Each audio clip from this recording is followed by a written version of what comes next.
जिनकी स्मृति को लाने में हम सब विवश हैं, यहाँ तक कि बाल शिव भी, उनकी स्मृति तुम कैसे लौटा दोगे?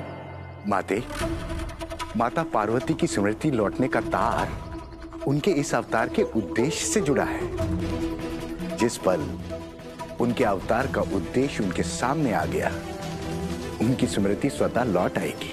देवऋषि, आपका अभिप्राय महिषासुर से तो नहीं है? नारायण नारायण। जी माता, महिषासुर के मर्दन हेतु ही उन्होंने देवी कात्यायनी का रूप धारण किया है। किंतु देवर्षि, देवी कात्यायनी को इस बात का स्मरण कौन कराएगा? स्वयं महिषासुर।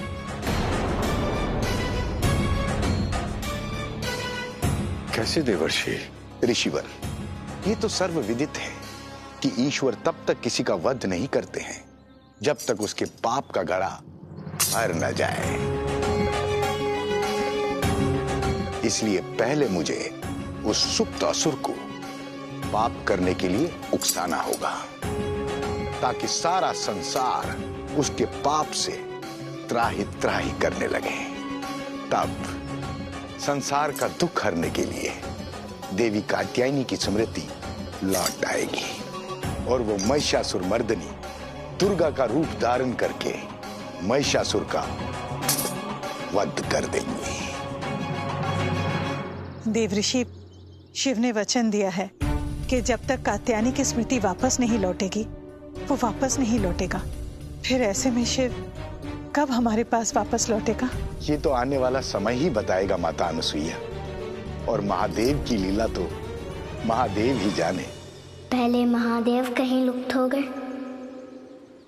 फिर आपकी माता की स्मृति चली गई, क्योंकि संसार में कुछ भी चिरस्थायी नहीं है। शीघ्र ही आपके महादेव और माता पार्वती आपको अवश्य मिल जाएंगी।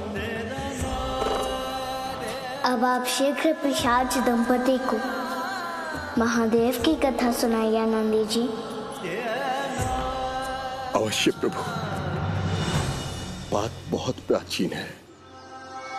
जब मेरे प्रभु महादेव और माता पार्वती कैलाश पर सुखपूर्वक रहते थे, उनके दर्शन से ही सूर्य का उदय होता था। उनकी आराधना से ही जीवों की दिनचर्या आरंभ होती थी। तभी एक दिन महादेव बिना किसी को बताए गहन समाधि में चले गए। तब धरती पर भीषण अकाल पड़ा था। अकाल की विभीषिका बढ़ती जा रही थी। लगता था अकाल के कारण सारा संसार काल कौलित हो जाएगा। प्रकृति स्वरूपा जगत जननी माता पार्वती भी संसार की अवस्था देखकर बहुत आहत थी। ऐसे में संसार की रक्षा हेतु महादेव को समाधि से जगाना आवश्यक था।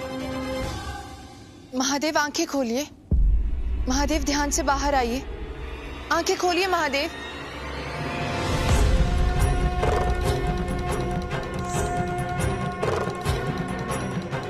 पार्वती,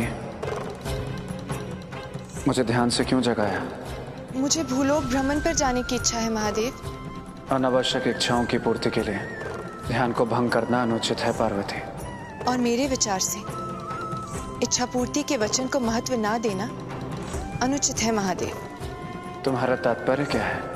सप्तवेदी के समय आपने अग्नि के समक्ष मुझे वचन दिया था कि आप अपनी वामांगी की प्रत्येक इच्छाओं का ध्यान रखेंगे, उनकी पूर्ति करेंगे।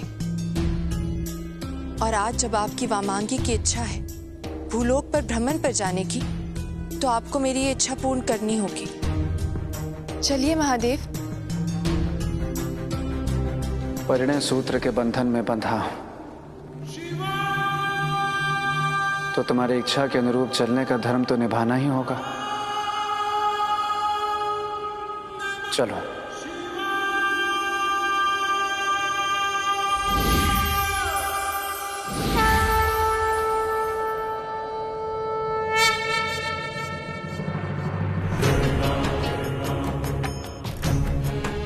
महादेव, अकाल की विभीषिका से ग्रस्त संसार की अवस्था कितनी दारुण हो गई है। प्राणियों के प्राण और प्रकृति की हरितिमा नष्ट हो रही है। जब मनुष्य प्राकृतिक संसाधनों का दोहन करता है तो उसका परिणाम यही होता है। और जब आपदा आती है वो अपने साथ विद्रूपता को लेकर ही आती है।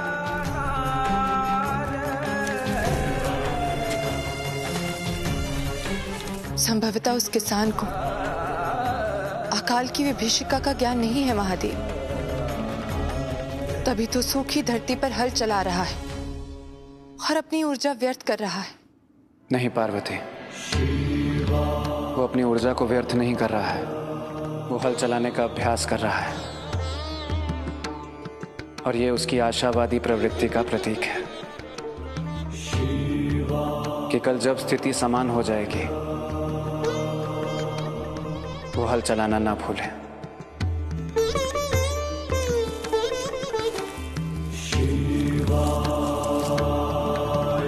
महादेव, यदि अभ्यास पूर्णता का पर्याय है तो आपने भी तो लंबे समय से ध्यान में रहने के कारण डमरू बजाने का अभ्यास नहीं किया है। कहीं ऐसा तो नहीं कि आप डमरू बजाना भूल गए हों?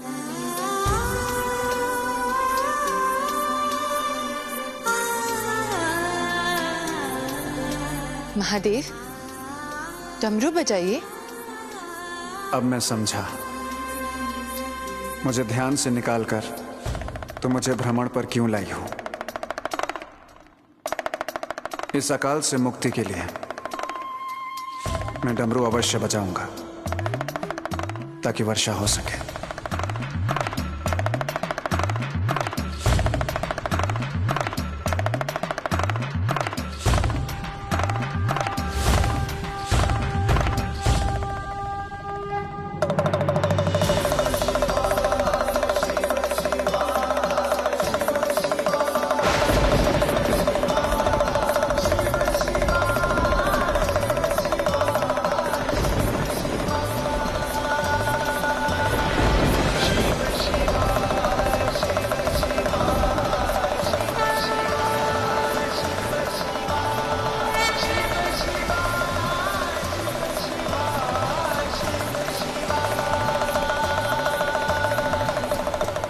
पर इस प्रकार महादेव ने संसार का कष्ट हरा था।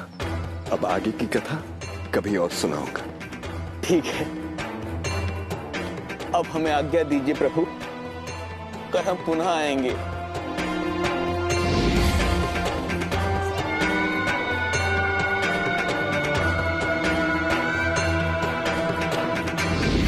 नारायण नारायण।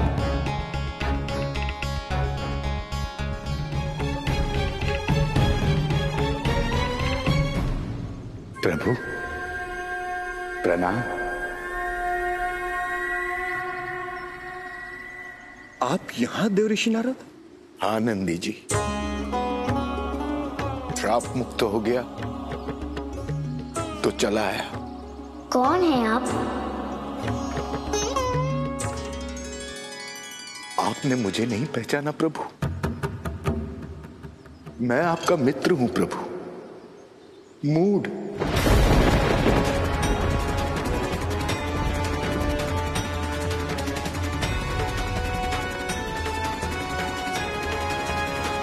मूड?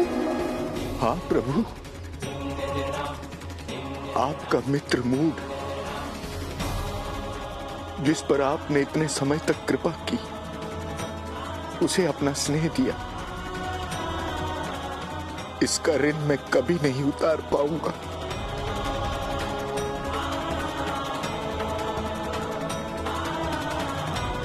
ऋण? कैसा ऋण? एक शापित बालक को अपना मित्र बनाकर, अपना सानिध्य देकर आपने मेरे शाप को वरदान में बदल दिया, उसका ऋण प्रभु। परंतु आप मोर से इस स्वरूप में कैसे आ गए?